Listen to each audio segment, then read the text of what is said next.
Karine referma doucement la porte de son petit bureau aménagé sous les combles. Encore une journée de traduction terminée. 3 contrats commerciaux qui lui avaient rapporté juste assez pour payer sa part des charges à Marguerite.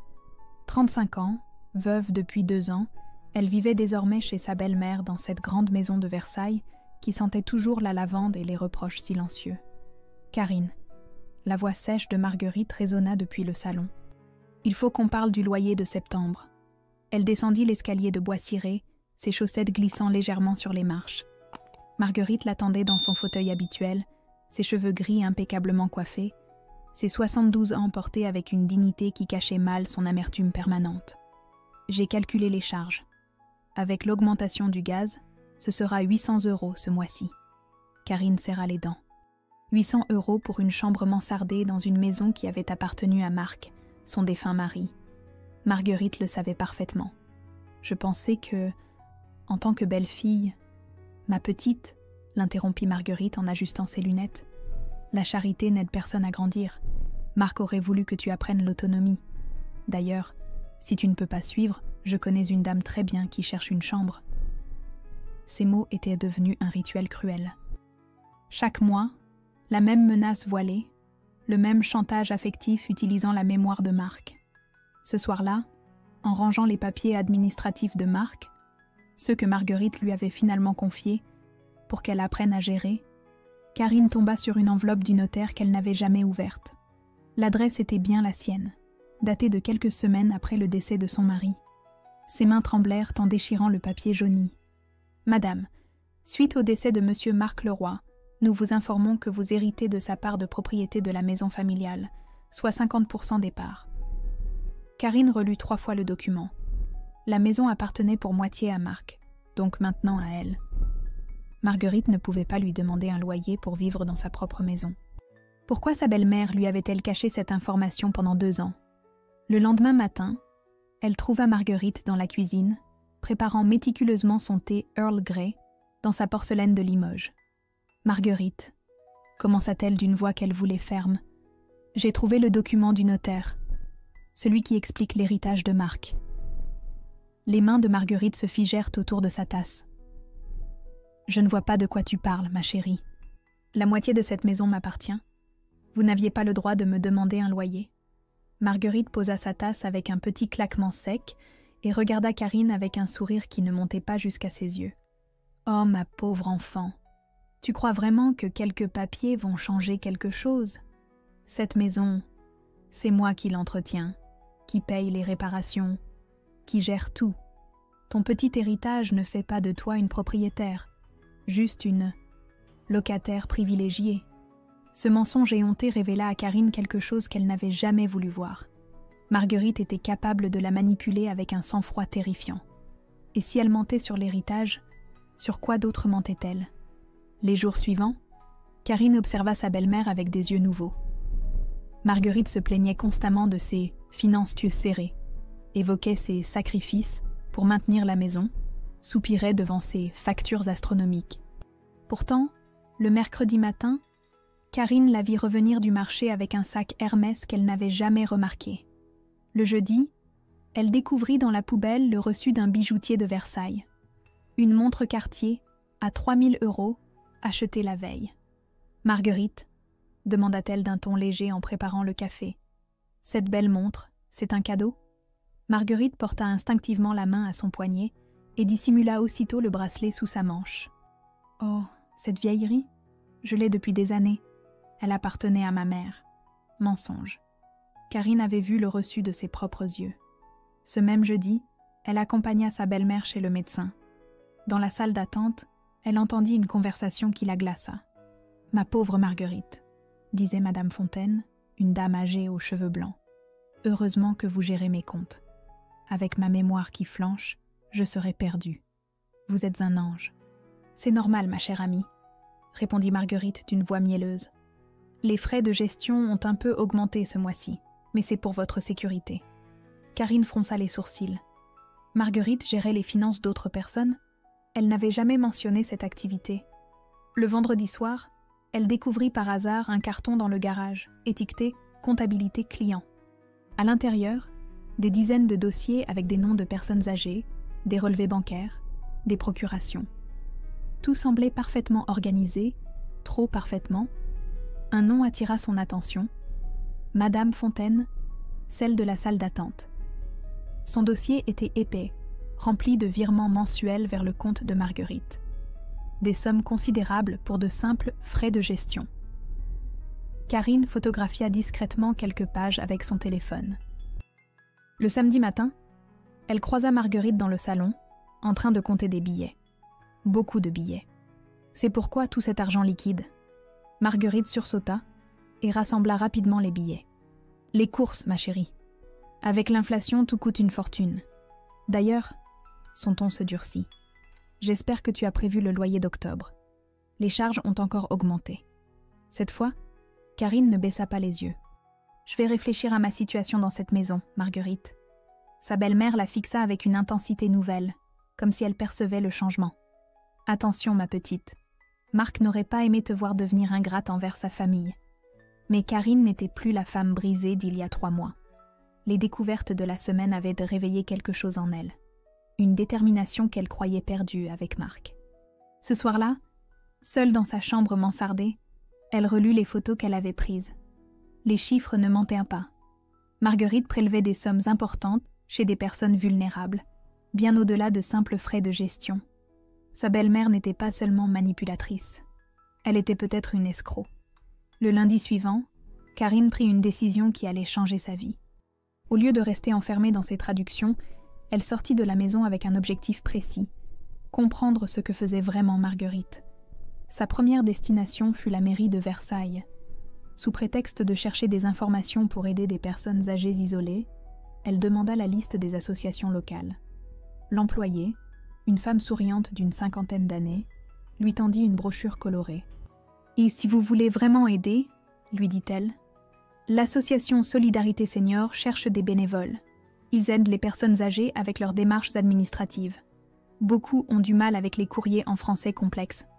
Parfait. » Karine s'inscrivit sur le champ.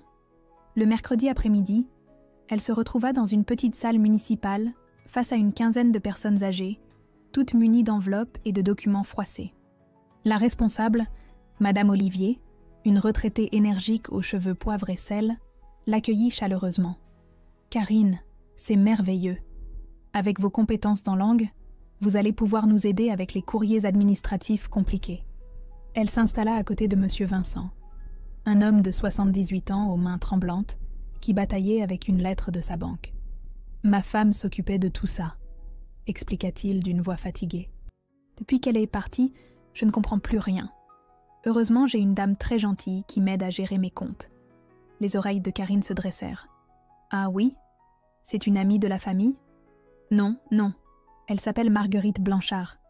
Une ancienne comptable, très professionnelle. Elle prend juste de petits frais pour m'aider, c'est normal. » Karine sentit son cœur s'accélérer. Elle garda un ton détaché. « Elle doit bien vous rendre service. » « Comment l'avez-vous rencontrée ? » ?»« Au marché de Versailles. Elle m'avait vu peiner avec mon porte-monnaie, alors elle m'a aidée.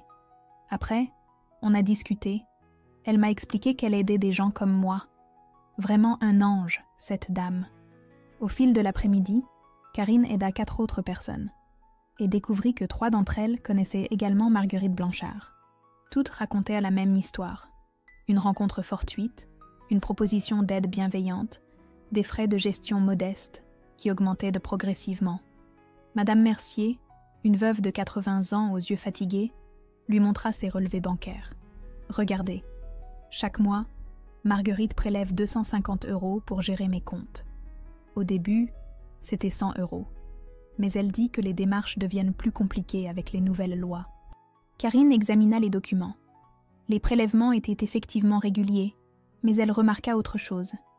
Des virements vers des comptes qu'elle ne reconnaissait pas, avec des libellés flous comme frais divers ou services administratifs. « Est-ce que Marguerite vous explique ces autres virements ? » « Oh !» répondit Madame Mercier en ajustant ses lunettes. « Elle dit que c'est pour payer les organismes officiels.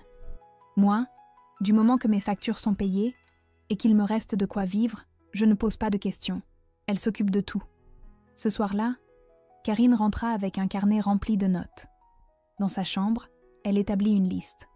7 personnes âgées, qui faisaient confiance à Marguerite pour gérer leurs finances. Toutes avec la même histoire, les mêmes méthodes d'approche, les mêmes prélèvements qui augmentaient insidieusement. Elle calcula rapidement. Si Marguerite prélevait en moyenne 300 € par mois chez 7 personnes, cela représentait plus de 2000 € mensuels. Bien plus que ses propres revenus de traductrice. Le jeudi, elle décida de pousser l'enquête plus loin. Elle retourna à l'association et proposa d'organiser un atelier sur comment comprendre ses relevés bancaires. Madame Olivier accepta avec enthousiasme. Samedi matin, 12 personnes âgées s'installèrent autour de la table avec leurs documents. Karine leur expliqua patiemment comment décrypter les virements, identifier les prélèvements automatiques, reconnaître les frais légitimes. Peu à peu, les langues se délièrent. Monsieur Rousseau, un ancien instituteur de 75 ans, leva la main. Moi aussi, j'ai une gestionnaire qui s'appelle Marguerite, très polie, très rassurante. Mais maintenant que vous nous expliquez, je me demande si tous ces virements sont vraiment nécessaires. À la fin de la matinée, Karine avait identifié 11 victimes potentielles de Marguerite. Toutes des personnes isolées, souvent veuves, qui avaient fait confiance à cette femme si serviable rencontrée par hasard. L'ampleur de l'escroquerie la stupéfiait. Marguerite ne se contentait pas de quelques euros prélevés ici et là. Elle avait construit un véritable système, exploitant méthodiquement la vulnérabilité de personnes qui lui faisaient confiance. Ce soir-là, en regardant sa belle-mère préparer tranquillement son thé dans sa belle porcelaine, Karine réalisa qu'elle vivait sous le même toit qu'une prédatrice. Karine consacra la semaine suivante à documenter méthodiquement ce qu'elle avait découvert. Dans un carnet qu'elle gardait caché sous ses dossiers de traduction, elle nota les noms, les montants, les dates. 11 personnes âgées, des prélèvements qui variaient entre 150 et 400 € mensuels. Au total, Marguerite détournait près de 3000 € par mois. Le mardi soir, elle décida de franchir une étape supplémentaire. Après le dîner, quand Marguerite regardait son émission préférée au salon, Karine redescendit discrètement au garage. Cette fois, elle photographia systématiquement le contenu des dossiers avec son téléphone. Ce qu'elle découvrit la glaça d'horreur. Marguerite ne se contentait pas de prélever des frais de gestion excessifs. Elle avait signé des procurations lui donnant accès aux comptes de ses victimes. Dans le dossier de M. Vincent, elle trouva des reçus de virements vers des comptes épargne au nom de Marguerite Blanchard. L'argent des pensions était systématiquement détourné. Plus troublante encore, elle découvrit des lettres types, soigneusement rédigées et stockées dans un classeur étiqueté « Correspondance modèle ». Des lettres expliquant aux banques pourquoi certains virements étaient nécessaires, des justificatifs de frais médicaux fictifs, des demandes de modification de bénéficiaires sur des assurances vie. Marguerite avait industrialisé l'escroquerie. Le lendemain, Karine retourna à l'association avec une idée précise. Elle proposa à Madame Olivier d'organiser une nouvelle séance, cette fois sur le thème « Protéger ses finances des arnaques ». L'enthousiasme fut immédiat. « Excellente initiative », approuva Madame Olivier. « Malheureusement, nos adhérents sont souvent la cible d'escrocs. Il faut les sensibiliser. » Samedi matin, 15 personnes se rassemblèrent dans la salle municipale. Karine avait préparé sa présentation avec soin, évitant soigneusement de mentionner Marguerite directement. « Les escrocs utilisent toujours les mêmes méthodes, » expliqua-t-elle. « Ils approchent leurs victimes dans des lieux publics, se montrent très prévenants, puis proposent leur aide pour gérer les finances. » Monsieur Rousseau leva la main. « Comment reconnaître si quelqu'un abuse de notre confiance? Posez-vous ces questions simples. Est-ce que cette personne vous demande des procurations? Est-ce que les frais augmentent régulièrement? Est-ce qu'elle refuse de vous expliquer certaines transactions? » Un silence pesant tomba sur la salle. Karine vit plusieurs visages se crisper, des regards inquiets s'échanger. Madame Fontaine, qu'elle avait déjà croisée chez le médecin, prit la parole d'une voix tremblante. « Et si on découvre qu'on s'est fait avoir? Qu'est-ce qu'on fait? Il faut rassembler des preuves et contacter les autorités. Personne ne doit avoir honte d'avoir fait confiance. Les escrocs sont des manipulateurs professionnels. » Après la séance, 4 personnes vinrent voir Karine en privé. Toutes avaient la même histoire. Une dame charmante nommée Marguerite, qui les aidait à gérer leurs comptes, des frais qui augmentaient mystérieusement, des virements qu'elle ne comprenait pas. Monsieur Laurent, un veuf de 70 ans, sortit ses relevés bancaires avec des mains tremblantes. Je lui fais confiance depuis 2 ans. Elle est si gentille, si professionnelle. Mais maintenant que vous en parlez, regardez, ce mois-ci, elle a prélevé 350 €. L'année dernière, c'était 150. Karine examina les documents. Le même schéma que chez toutes les autres victimes. Des prélèvements croissants, des virements suspects, des explications floues. Monsieur Laurent, accepteriez-vous que nous regardions ensemble tous vos relevés des 6 derniers mois, pour être sûr que tout est normal? Il acquiesça, soulagé d'avoir enfin quelqu'un à qui parler. Ce soir-là, Karine avait identifié 15 victimes de Marguerite. 15 personnes âgées qui se faisaient systématiquement dépouiller par sa belle-mère sous couvert d'aide bienveillante. En rentrant à la maison, elle croisa Marguerite dans l'entrée, élégamment vêtue d'un tailleur qu'elle ne lui connaissait pas. « Tu rentres tard, ma chérie. J'espère que tu n'oublies pas tes responsabilités ici. » Karine la regarda dans les yeux et pour la première fois, ne baissa pas le regard. « Mes responsabilités sont très claires, Marguerite. » Sa belle-mère fronça les sourcils, percevant quelque chose de différent dans sa voix. Cette nuit-là, Karine ne dormit pas. Elle savait désormais qu'elle vivait avec une criminelle qui exploitait la vulnérabilité de personnes sans défense. La question n'était plus de savoir si elle devait agir, mais comment le faire intelligemment. Karine passa le dimanche à préparer soigneusement cette conversation. Elle imprima les photos des documents les plus accablants, organisa ses preuves par ordre chronologique, répéta mentalement les mots qu'elle allait prononcer. Elle ne voulait pas d'une dispute émotionnelle, mais d'un face-à-face lucide. Le lundi soir, après le dîner, elle trouva Marguerite dans son salon, installée dans son fauteuil habituel avec une tisane et un livre de mots croisés. « Marguerite, il faut qu'on parle. » Sa belle-mère leva les yeux, surprise par le ton déterminé de Karine. « Bien sûr, ma chérie. Assieds-toi. » Karine resta debout et sortit son dossier. « J'ai découvert votre petite entreprise avec les personnes âgées. Les procurations, les virements détournés, les frais de gestion qui n'ont rien de légal. » Le visage de Marguerite se figea. Pendant quelques secondes, seul le tic-tac de la pendule ancienne troubla le silence. « Je ne vois pas de quoi tu parles. Madame Fontaine, Monsieur Vincent, Monsieur Laurent, 15 personnes qui vous font confiance et que vous dépouillez-y méthodiquement. 3 000 € par mois de revenus frauduleux. » Marguerite ferma son livre et posa sa tisane avec un calme glacial. « Tu crois vraiment pouvoir me donner des leçons de morale, toi qui vis à mes crochets depuis 2 ans? Vos crochets? Cette maison m'appartient pour moitié, vous me l'avez cachée. Et votre argent vient de l'exploitation de personnes vulnérables. » Le masque de bienveillance de Marguerite tomba complètement. Son regard se durcit, révélant une froideur que Karine n'avait jamais vue. Ces vieux ne savent même plus gérer leurs comptes. Je leur rends service en évitant qu'ils dilapident leurs économies dans des achats stupides. Mes frais sont justifiés par le temps que je passe à m'occuper d'eux. Justifiés? Vous détournez leur pension sur vos comptes personnels? Et alors? La voix de Marguerite monta d'un ton, révélant une arrogance choquante. Tu crois que c'est facile de supporter leurs complaintes constantes, leurs questions répétitives, leur sénilité? Je mérite compensation pour ce service. Karine réalisa qu'elle espérait encore, secrètement, que sa belle-mère nierait ou montrerait des remords. Au lieu de cela, elle découvrait une femme qui assumait totalement l'exploitation d'autrui. Ces personnes vous font confiance? Exactement, l'interrompit Marguerite en se levant. Ils me font confiance parce que je suis compétente, parce que je m'occupe d'eux mieux que leur propre famille. Qu'est-ce que tu comprendrais à ça, toi qui n'es même pas capable de subvenir à tes propres besoins? Le coup porta. Marguerite avait visé juste, utilisant la culpabilité que Karine traînait depuis la mort de Marc. D'ailleurs, continua sa belle-mère avec un sourire méprisant, tu veux savoir la vérité sur ton cher Marc? Il était venu me voir 3 jours avant sa mort.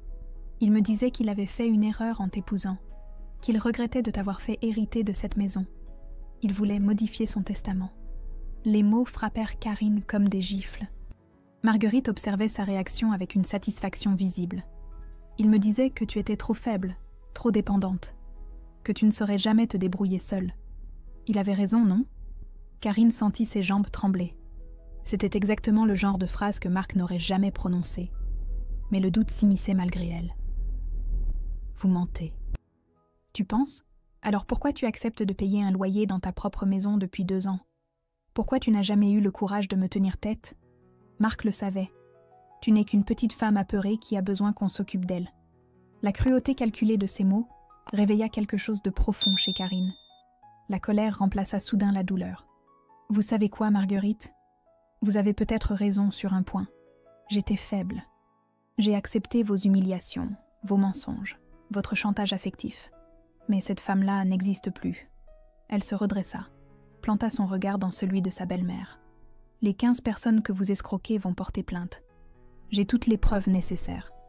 Et moi, je vais enfin vivre dans ma maison comme je l'entends.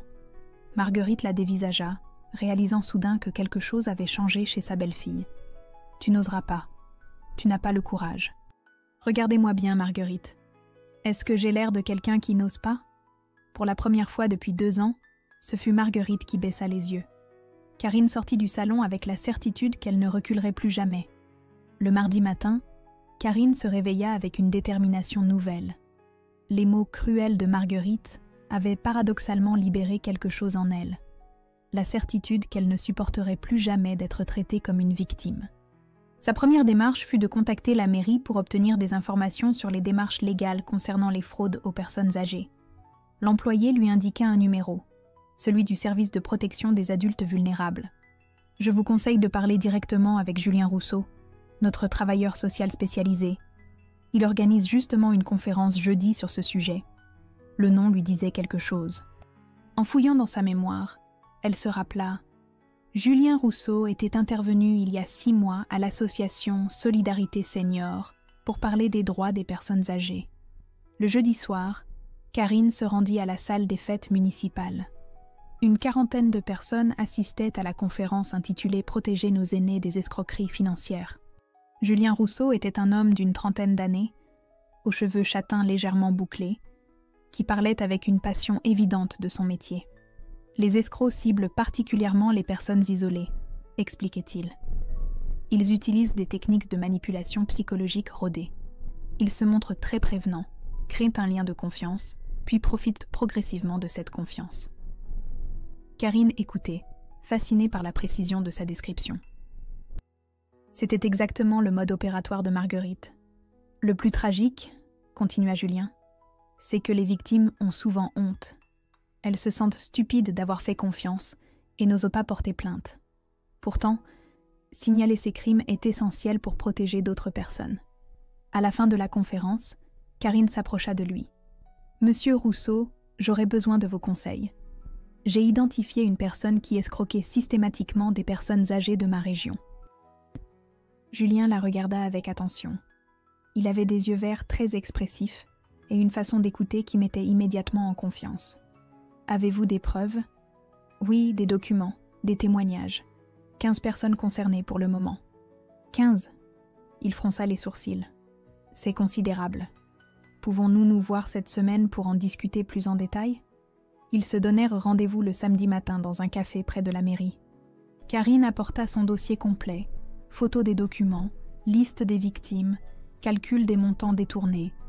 Julien examina méthodiquement chaque élément, posant des questions précises, prenant des notes. Son professionnalisme rassurait Karine, mais elle percevait aussi sa colère contenue face à l'ampleur de l'escroquerie. « Cette personne a construit un véritable système, » dit-il finalement.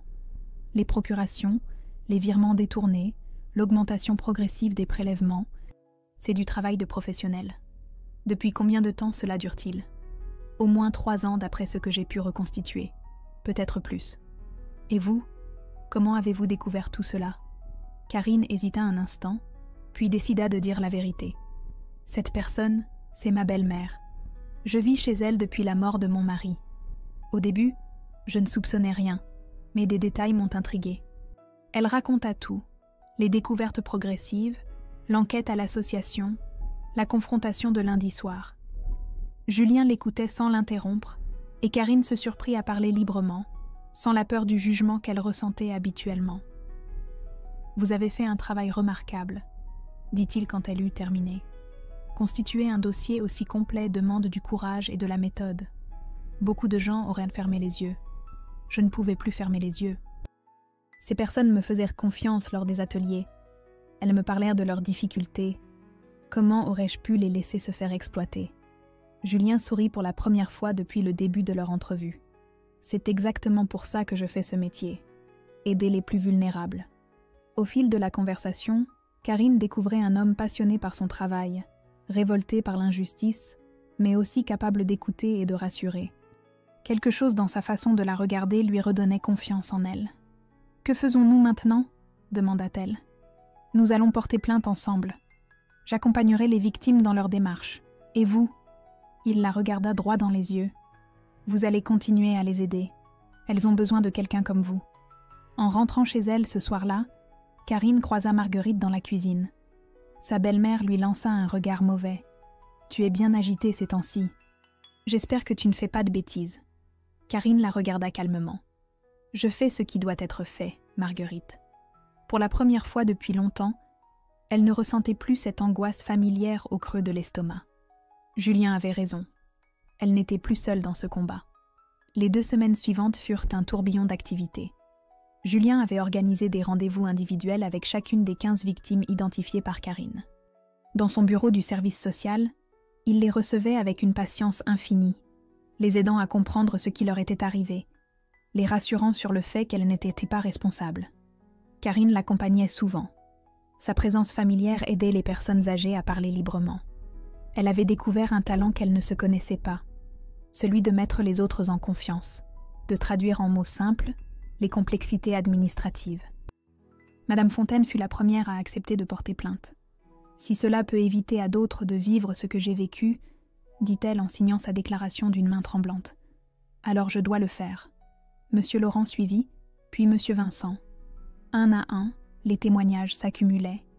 Julien constituait méthodiquement le dossier, photographiant les documents, recoupant les informations, calculant les montants détournés.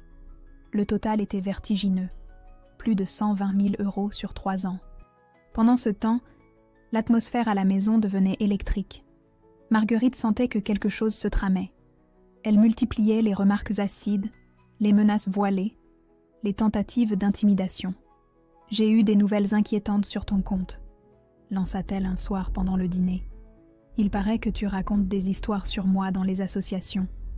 Fais attention, ma petite. La diffamation, c'est un délit. » Karine continua à manger calmement sa soupe. « Je ne raconte pas d'histoire, Marguerite.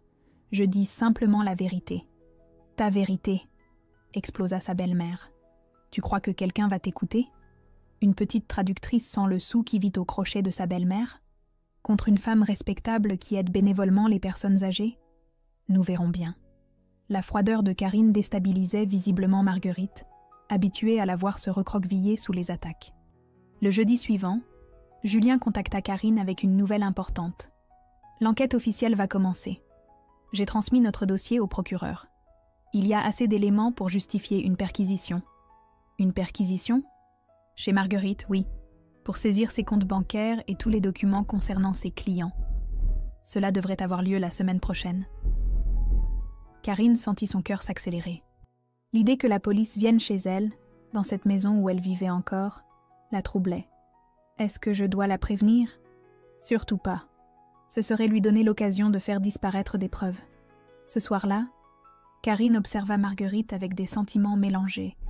Sa belle-mère regardait tranquillement la télévision, ignorant la tempête qui allait s'abattre sur elle.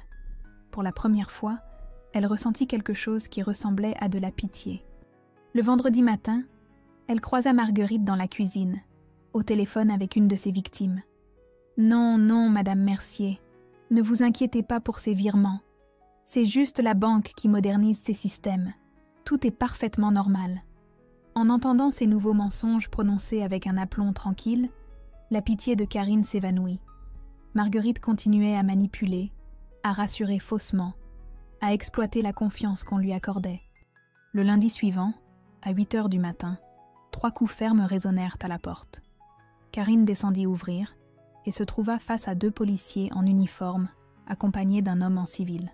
« Madame Blanchard, nous avons un mandat de perquisition. » « Je ne suis pas Madame Blanchard. »« Marguerite » appela-t-elle. Sa belle-mère apparut en haut de l'escalier, en robe de chambre, les cheveux défaits. Pour la première fois depuis que Karine la connaissait, elle semblait complètement désorientée. « Qu'est-ce Qu'est-ce que vous voulez ? Madame Marguerite Blanchard. Nous avons un mandat de perquisition dans le cadre d'une enquête pour escroquerie et abus de confiance. Le visage de Marguerite devint livide. Elle regarda Karine avec une expression mélange de stupeur et de haine pure. « C'est toi. Tu as fait ça. » Les policiers étaient déjà en train d'inventorier le contenu du garage, sortant les fameux cartons de documents que Karine avait découverts des semaines plus tôt. En moins de 2 heures, toute la comptabilité frauduleuse de Marguerite fut saisie. Ses comptes bancaires furent débloqués, ses biens mobiliers inventoriés. Quand les forces de l'ordre repartirent, Marguerite s'effondra dans son fauteuil, soudain vieillie de 10 ans. La femme si sûre d'elle, si manipulatrice, n'était plus qu'une septuagénaire effrayée face aux conséquences de ses actes. Les semaines qui suivirent la perquisition furent un naufrage en accéléré pour Marguerite. Ses comptes bloqués, elle ne pouvait plus payer ses factures. La banque exigeait le remboursement immédiat des sommes détournées. Ses victimes, encouragées par Julien et Karine, déposaient plainte les unes après les autres. Le journal local s'empara de l'affaire. « Une retraitée escroquait des personnes âgées », titrait-il en première page, avec une photo de Marguerite sortant du commissariat après sa garde à vue. En quelques jours, toute sa respectabilité sociale s'effondra. Les voisins la regardaient avec suspicion. Ses anciennes connaissances du club de bridge l'évitaient au marché. La femme qui jouait les grandes dames de Versailles découvrait l'isolement et la honte. Dans la maison, l'atmosphère était devenue pesante. Marguerite ne sortait plus de sa chambre que pour les repas, se déplaçant comme un fantôme en robe de chambre froissée. Elle avait vieilli de 10 ans en quelques semaines. Karine continuait ses activités normalement, mais elle sentait le regard de sa belle-mère peser sur elle. Un mélange de haine et de désespoir qui la mettait mal à l'aise. Un matin, elle trouva Marguerite dans la cuisine, en train de pleurer devant une pile de courriers officiels. Convocation au tribunal, mise en demeure, lettre d'avocat. Sa belle-mère leva vers elle des yeux rougis. « Ils vont me prendre ma maison. » Pour la première fois depuis des mois, sa voix était cassée, vulnérable. « La maison m'appartient à moitié, » rappela Karine sans agressivité. « Je n'aurai plus rien. Plus de retraite, plus de logement. » À 72 ans, le silence s'installa entre elles. Karine observait cette femme qui l'avait humiliée pendant 2 ans et ressentait une émotion complexe. Ni joie ni compassion, mais quelque chose comme de la justice paisible. 3 semaines plus tard, l'huissier vint saisir les meubles de valeur de Marguerite pour rembourser partiellement ses victimes. L'armoire ancienne, les bijoux, les tableaux, tout disparut. Marguerite regardait les hommes emporter ses possessions sans rien dire, prostrée dans son fauteuil désormais unique. Ce soir-là, elle frappa à la porte de la chambre de Karine. « Je peux entrer ?» Karine leva les yeux de sa traduction. Marguerite se tenait sur le seuil, amaigrie, les cheveux mal coiffés. Elle s'approcha et, à la stupéfaction de sa belle-fille, tomba à genoux devant son lit. « Pardonne-moi, Karine. Pardonne-moi tout. » Les larmes coulaient sur ses joues creusées.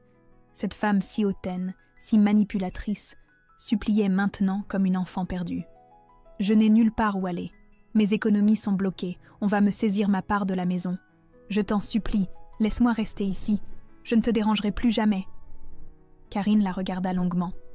2 ans plus tôt, voir Marguerite dans cette position l'aurait bouleversée. Aujourd'hui, elle ne ressentait qu'une grande lassitude. « Vous vous souvenez de ce que vous m'avez dit quand j'ai découvert l'héritage de Marc ? Que quelques papiers ne feraient pas de moi une propriétaire ?»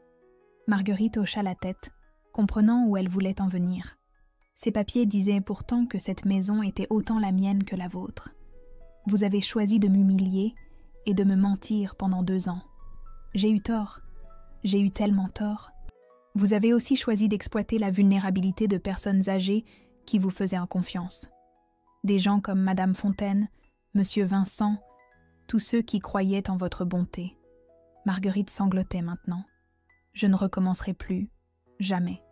J'ai compris, j'ai payé. Karine se leva et aida sa belle-mère à se relever. Dans ses yeux, il n'y avait ni cruauté ni pitié, juste une résolution tranquille. Marguerite, j'ai appris quelque chose ces derniers mois. On ne peut pas construire sa vie sur la souffrance des autres, ni vous sur l'argent volé, ni moi sur votre détresse aujourd'hui. Elle prit une grande inspiration. Vous pouvez rester dans cette maison jusqu'à ce que la justice décide de votre sort. Mais en tant qu'invité, pas en tant que propriétaire. Et vous ne me devrez plus jamais de loyer dans ma propre maison. » Marguerite la regarda avec une gratitude mêlée d'incompréhension. « Tu me laisses rester ? Je vous laisse la possibilité de vous racheter. Le reste ne dépend que de vous. » Cette nuit-là, Karine dormit d'un sommeil paisible pour la première fois depuis longtemps. 6 mois plus tard, Karine se tenait devant le miroir de sa nouvelle salle de bain, dans l'appartement qu'elle partageait désormais avec Julien. Elle souriait en pensant au chemin parcouru. Cette femme dans le miroir, aux yeux clairs et au visage apaisé, était bien différente de celle qui tremblait devant Marguerite un an auparavant. Son activité de traduction avait prospéré. Elle s'était spécialisée dans l'aide administrative aux personnes âgées, traduisant des documents complexes en français simple, les accompagnant dans leur démarche. Ce qui avait commencé comme une enquête était devenu sa vocation. Solidarité Senior Plus, l'association qu'elle avait créée avec Julien, comptait maintenant 3 bénévoles et aidait régulièrement une 40aine de personnes. Madame Fontaine, Monsieur Vincent et les autres victimes de Marguerite étaient devenus ses plus fidèles soutiens, témoignant partout de l'importance de se protéger des manipulateurs. Ce matin-là était particulier. Julien l'accompagnait au cimetière de Versailles pour l'anniversaire de la mort de Marc. Ils avaient acheté des lys blancs, ses fleurs préférées. Devant la tombe de pierre grise, Karine posa délicatement le bouquet et s'agenouilla. Julien resta discrètement en retrait, respectant ce moment intime. « Bonjour mon chéri », murmura-t-elle. « Je voulais te raconter ce qui s'est passé cette année. Tu ne me reconnaîtrais pas, je pense. Ou peut-être que si, au fond. Tu me disais toujours que j'avais plus de force que je ne le croyais. » Elle sourit en effleurant la gravure de son nom. « Ta mère va mieux. Elle fait du bénévolat à la maison de retraite maintenant, pour se racheter. Elle s'occupe de personnes seules. Elle leur lit des histoires. C'est ironique, non ? Elle aide vraiment cette fois. » Le vent faisait danser les feuilles dorées de l'automne. Karine ferma les yeux, savourant cette paix intérieure qu'elle avait tant cherchée. « J'ai rencontré quelqu'un, Marc. Quelqu'un de bien. Tu l'aimerais, j'en suis sûre. Il fait le même métier que toi, d'une certaine façon. Il aide les gens. Il m'a appris que je pouvais être forte sans être dure, que je pouvais pardonner sans être naïve. » Elle se releva, épousseta sa robe noire. « Je ne t'oublie pas. Tu feras toujours partie de moi. Mais j'ai compris que tu voudrais que je vive, que je sois heureuse. Alors c'est ce que je fais. Je vis, Marc. Vraiment. » Julien s'approcha doucement et lui prit la main. « Ça va ? » ?»« Ça va, » répondit-elle en souriant. « Ça va même très bien. » En rentrant chez eux, ils croisèrent Marguerite qui attendait le bus. Elle portait un manteau usé mais propre et tenait un sac de course modeste. En voyant Karine, elle hésita, puis s'approcha timidement. « Comment allez-vous, Marguerite ? » ?»« Bien, merci. J'aide Madame Durand à faire ses courses aujourd'hui. Elle a 90 ans et ne peut plus sortir seule. » Il y avait dans sa voix quelque chose de nouveau, une humilité authentique, sans trace de l'arrogance d'autrefois. « C'est bien, » dit simplement Karine. « Karine ?» Marguerite hésita. « Je voulais te dire, ce que tu fais avec ton association, aider ces gens, Marc serait fier de toi. » Ces mots, prononcés sans arrière-pensée, touchèrent Karine plus qu'elle ne l'aurait cru. « Merci Marguerite. » Le bus arriva. Marguerite monta péniblement, se retourna une fois pour les saluer.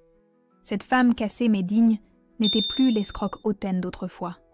Ce soir-là, dans leur petit salon baigné de lumière dorée, Karine terminait la traduction d'un testament pour M. Rousseau, un de ses clients réguliers. Julien corrigeait des dossiers d'aide sociale. Ils travaillaient côte à côte, dans cette complicité silencieuse des couples qui se comprennent.